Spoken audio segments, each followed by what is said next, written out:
हनुमान चालीसा पाठ सत्वे भी कार्य विफल होउछंती। हनुमान चालीसा पाठ करिवार सठिक विधि जानंतु। बंधुगण, सबु रोग दुख अभाव भय एसबुरु रक्षा पाइबा पई हनुमान चालीसा पाठ करिबा सबुठार भल उपाय अटे। कारण हनुमान चालीसा रे एभली एक शक्तिशाली पावर रहिछि जाहाकु पढिबा परे व्यक्ति भाग्यर उन्नति होइथाय बोली कुहा जाइथाय।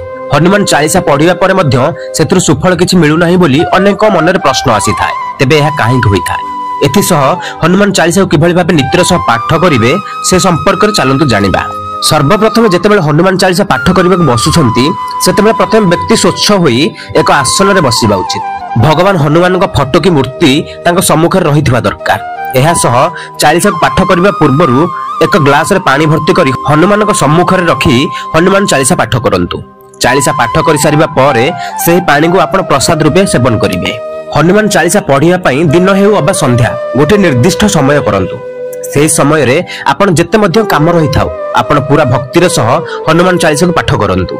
द्वितीय रे हनुमान चालीसा पाठ करुथिबा लोक प्रथमे निज चरित्र को भल करि रखिबा उचित। कारण जे लोक चरित्र भल होई नथिबो सर्वदा सेही व्यक्ति किछि ना किछि कुकर्म रे लिप्त रहउथिबो।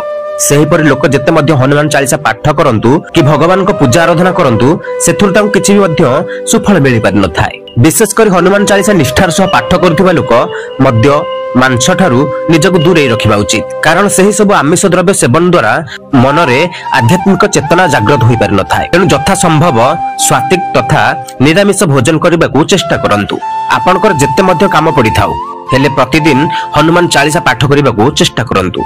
बंधुगण, आशा करूछु हमर ए भिडियोटी आपन भल लागिथिबो। जदि भल लागिछि तबे लाइक करंतु, शेयर करंतु एवं हम चैनल को सब्सक्राइब करंतु। जय जगन्नाथ।